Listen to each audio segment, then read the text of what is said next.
Apple. Mohanpur গ্রামের পাশেই ছিল ঘন সুন্দর একটা বন, যে বনে বিভিন্ন ধরনের পশু পাখি মিলেমিশে বসবাস করত। তাদের মধ্যে ছিল টিয়া। টিয়া তার মেয়ে মীরাকে নিয়ে এই বনেই থাকতো। টিয়াদের ছিল অভাবের সংসার। টিয়া সবজি চাষ করত এবং সবজি বাজারে নিয়ে বিক্রি করে যা টাকা পেত সেগুলো দিয়েই তার মোটামুটি চলে যেত।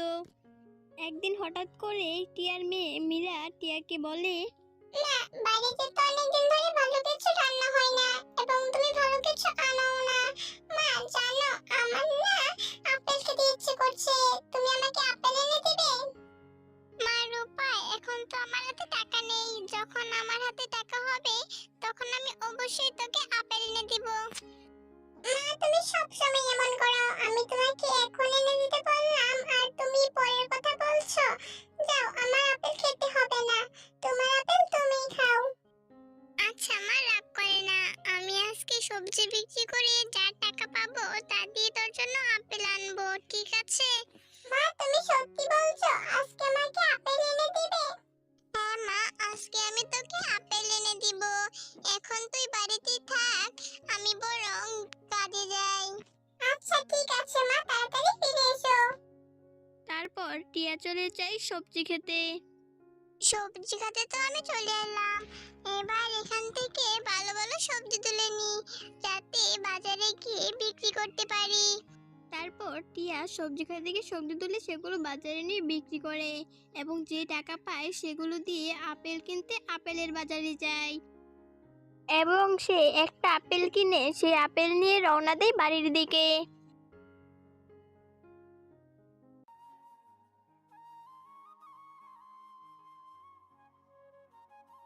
তারপর সে আপেল কিনে বাড়ি যাবার সময় তার সাথে দেখা হয় টুনির। টুনিকে দেখে টিয়া সেখানে দাঁড়ায় এবং টুনি তাকে জিজ্ঞেস করে, আরে টিয়া দিদি যে, তা বললি হাতে আবার আপেল, কোথায় যাওয়া হচ্ছে এগুলো নিয়ে? আরে না রে, তেমন কিছু না, আমার মেয়েটা আপেল খেতে চেয়েছিল তাই একটা আপেল আনলাম, আর এটা নিয়ে এখন আমি খেতে যাব, বাগানে কিছু কাজ আছে, তারপরে আমি বাসায় যাব। ও আচ্ছা, বুঝে গেছি, তুমি চাইলে তোমার আপেলটা আমি তোমার মেয়ের কাছে দিয়ে যেতে পারি, আমিও ওই দিকেই যাচ্ছিলাম। ও আচ্ছা, আমার বাসায় যেতে দেরি হবে, আপেলটা বরং তুই নিয়ে যা, আর মনে করে আমার মেয়েকে দিয়ে যাস, আর ওকে বলে দিস আমার বাসায় আসতে দেরি হবে। আচ্ছা ঠিক আছে দিদি, আমি বুঝে গেছি, তুমি চিন্তা করো না, আপেলটা আমি মনে করে তোমার মেয়েকে দিয়ে যাব। তারপর টিয়া টুনির কাছে আপেলটা দিয়ে সে চলে যায় বাগানে। তারপর টিয়া চলে যেতেই টুনি রওনা দেয় টিয়ার বাড়ির দিকে, কিন্তু সে টিয়ার বাড়ির দিকে না গিয়ে সে এসে বসে বড় একটা ঝোপের নিচে। আমার তো এখন দেখি আপেল খেতে প্রচুর ইচ্ছে করছে, আচ্ছা আমি বরং আপেলটা খেয়ে ফেলি, টিয়া পরে ওর মেয়েকে আপেল এনে দিবে। তারপর টুনি টিয়ার দেওয়া আপেলটা খেয়ে ফেলে। অন্যদিকে টিয়া যখন সন্ধ্যায় বাড়িতে আসে তখন তার মেয়ে তাকে বলে,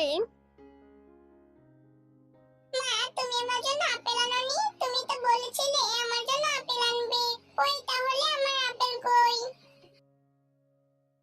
মারে, আমি তো তোর জন্য আপেল সেই বিকেলে পাঠিয়ে দিয়েছি তোর টুনি আন্টিকে দিয়ে, কেন তোর টুনি আন্টি তোকে আপেল দিয়ে যায়নি? কই মা, আমাকে তো কেউ কিচ্ছু দিয়ে যায়নি, আমি এত কিছু জানি না, আমি আপেল খাবো, তুমি আমাকে আপেল এনে দাও। মা, আমি সত্যি বলছি, আমি তো টুনি আন্টিকে দিয়ে তোর কাছে আপেল পাঠিয়েছিলাম, কিন্তু কি জানি কি হলো, তোর টুনি আন্টি তোকে আর আপেল দিয়ে গেল না। আচ্ছা মা, তুই রাগ করিস না, কালকে সকালে আমি তোকে আবার আপেল এনে দিব। আচ্ছা মা, তাহলে ঠিক আছে। তারপর টিয়ার মেয়ে রাতের খাবার শেষ করে ঘুমিয়ে পড়ে এবং সকালে সূর্য উঠতেই টিয়া নিজের সব কাজ শেষ করে রওনা দেয় বাগানের উদ্দেশ্যে। তারপরে টিয়া চলে আসে বাগানে। বাগান থেকে অনেকগুলো সবজি তুলে সেগুলো নিয়ে যায় বাজারে। কিন্তু আজকে সে প্রতিদিনের মতন বিক্রি করতে পারে না, যার কারণে সে আপেলও কিনতে পারে না। এগুলো নিয়ে সে মন খারাপ করে জঙ্গলের কাছে একটা পুকুর পাড়ে এসে বসে থাকে। কিন্তু সে যখন মন খারাপ করে বসেছিল, ঠিক তখনই পানির নিচের দিকে একটা জলপরি উঠে এসে টিয়াকে বলে, কি গো টিয়া, তোমার কি হয়েছে? এখানে এভাবে মন খারাপ করে বসে আছো কেন? তারপর টিয়া জলপরীকে সবকিছু খুলে বলে। সবকিছু শুনে জলপরি টিয়াকে বলে, টুনি, তুমি এই আপেলটা নাও।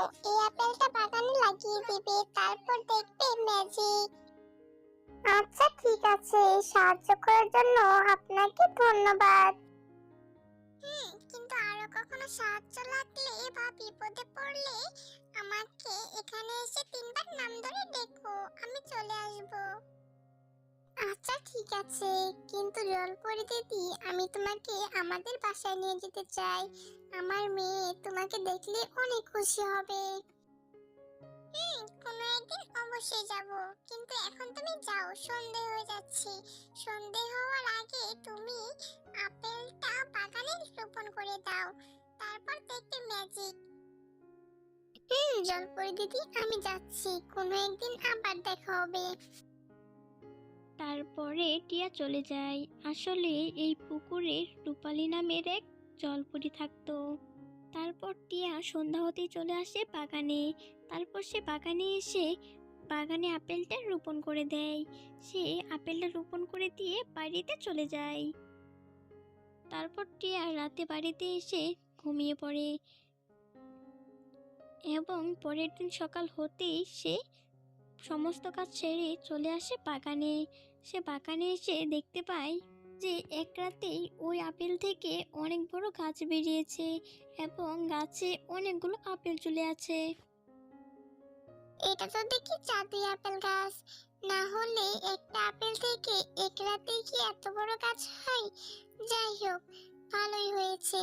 আচ্ছা যাই, আমি বরং আমার মেয়ের জন্য কিছু আপেল পেড়ে নিয়ে যাই। তারপর টিয়া মনে মনে জলপরীকে অনেক অনেক ধন্যবাদ দেয় এবং সে এই গাছ থেকে অনেকগুলো আপেল পেড়ে সেগুলো নিয়ে বাড়ির দিকে রওনা দেয়।